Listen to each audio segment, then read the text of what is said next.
नमस्कार, बहुत स्वागत है आपका। आप देख रहे हैं जी मध्य प्रदेश छत्तीसगढ़। आपके साथ मैं हूं सोनाली सिंह। और सबसे पहले बात बांग्लादेश की करते हैं, जहां हिंदुओं पर जुल्म खत्म होने का नाम नहीं ले रहा। इस बीच इस्कॉन प्रमुख चिन्मय प्रभु का केस लड़ रहे हिंदू वकील पर जानलेवा हमला हो गया है, जिसके बाद उनकी हालत गंभीर बताई जा रही है। वहीं भारत में जगह जगह बांग्लादेश सरकार के खिलाफ नारेबाजी और प्रदर्शन की तस्वीरें सामने आ रही हैं। उधर बांग्लादेश में हिंदुओं पर जुल्म और ज्यादती की खबर दिखाए जाने से कट्टरपंथी बौखला गए हैं। कट्टरपंथियों ने जी मीडिया का प्रसारण रोकने के लिए ढाका हाईकोर्ट में अर्जी दी है। कट्टरपंथी नहीं चाहते हैं कि बांग्लादेश की सच्चाई किसी भी तरीके से बाहर जाए, मगर जी मीडिया पूरी जिम्मेदारी के साथ कहता है कि हम बांग्लादेश में हिंदुओं से अत्याचार की खबरें दिखाते रहेंगे।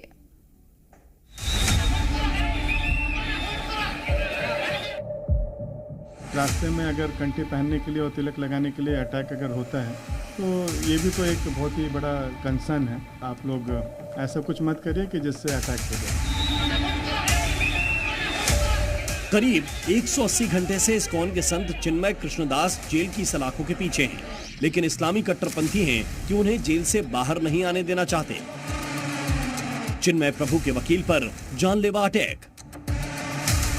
बांग्लादेश में चिन्मय दास का केस लड़ रहे हिंदू वकील पर जानलेवा हमला हुआ है।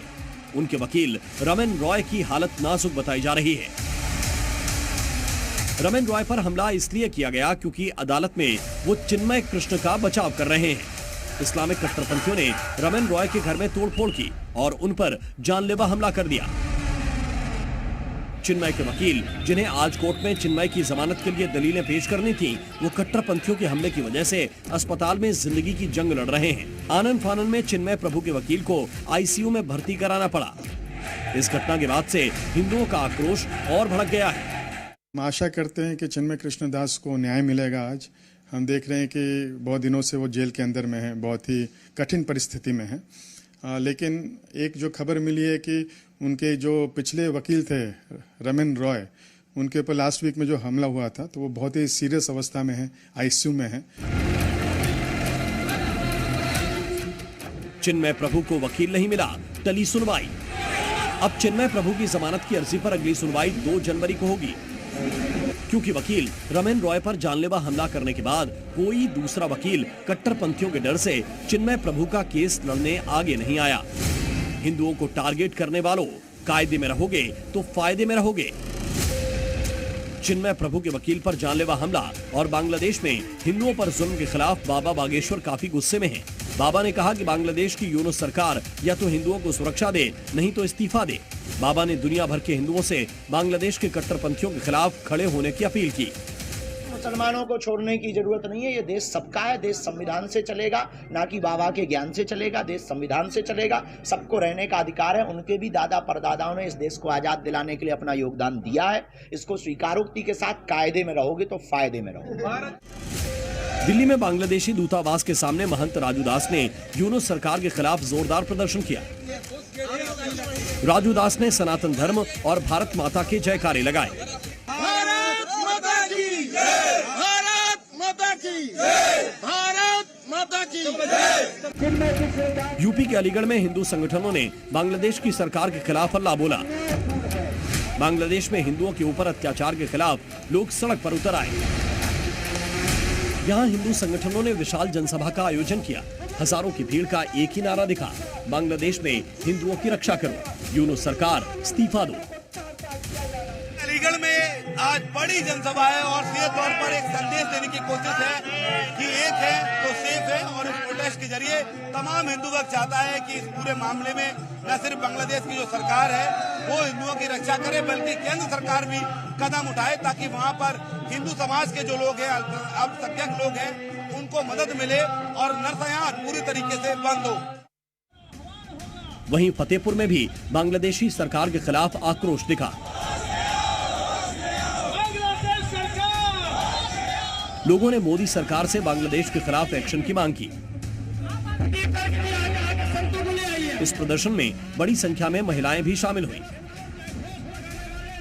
बांग्लादेश में हिंदुओं पर अत्याचार के विरोध में कन्नौज में हिंदू संगठनों ने आक्रोश यात्रा निकाली, जिसमें साधु संतों के अलावा पूर्व सांसद सुब्रत पाठक ने भी हिस्सा लिया।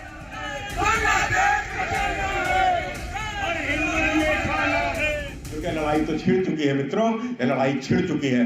इसलिए आप सबसे कहना है कि इस लड़ाई को जीतना है तो इस लड़ाई में कोई हमें परमाणु बम नहीं चलाना है। इस लड़ाई में हमें बंदूक लेकर सीमा पे भी नहीं जाना है। यह लड़ाई तो हम जीत जाएंगे जब हम एक हो जाएंगे, और जब हम एक हो जाएंगे तो यही हमारी ताकत होगी, जिससे सामने वाले मित्र निश्चित रूप से नतमस्तक हो जाएंगे। उधर जौनपुर में भी बांग्लादेश में हिंदुओं के साथ बर्बरता को लेकर लोगों का गुस्सा सामने आया।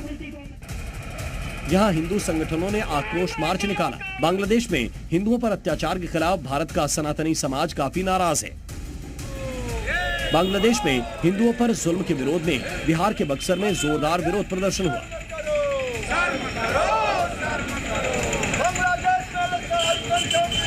उधर पश्चिम बंगाल बीजेपी के नेता शुभेंदु अधिकारी ने कहा कि पश्चिम बंगाल, त्रिपुरा और असम में लोग राजनीति से ऊपर उठकर बांग्लादेश का विरोध कर रहे हैं, क्योंकि बांग्लादेश में हिंदुओं के ऊपर अत्याचार हो रहा है।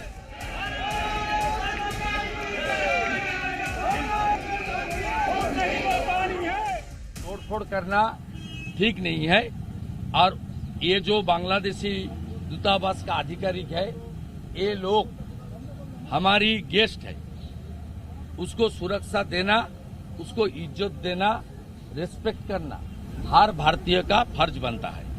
और ये लोग देखिए, हम लोग हिंदू ये सब काम नहीं करता। इस बीच बांग्लादेश में इस्कॉन से जुड़े लोगों पर हो रहे अत्याचार से बचने के लिए इस्कॉन ने बेहद जरूरी गाइडलाइंस जारी की हैं।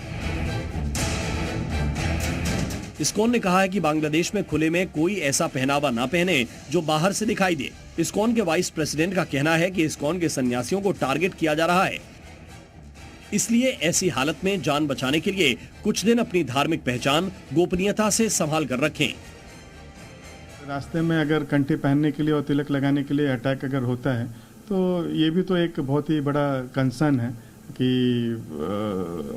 जो लाइफ है अगर वही थ्रेटेंड हो जाए तो फिर इस तरह के, इसीलिए मतलब ये कहा गया है कि at least for the time being आप लोग ऐसा कुछ मत करिए कि जिससे अटैक हो जाए।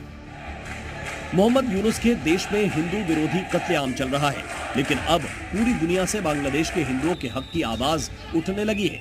यूनाइटेड किंगडम की संसद में भी हिंदुओं के कत्लेआम का मुद्दा गूंजा।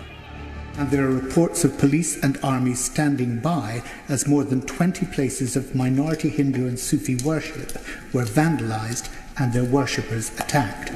On Friday, this came to a head when extremist groups from the Jamaat-e-Islami party attacked 2 Hindu temples in Chittagong and conducted a campaign of orchestrated violence against the Hindu population. A leading Hindu monk, Chinmoy Krishna Das, who is a former leader of the ISKCON Krishna consciousness movement, has been arrested.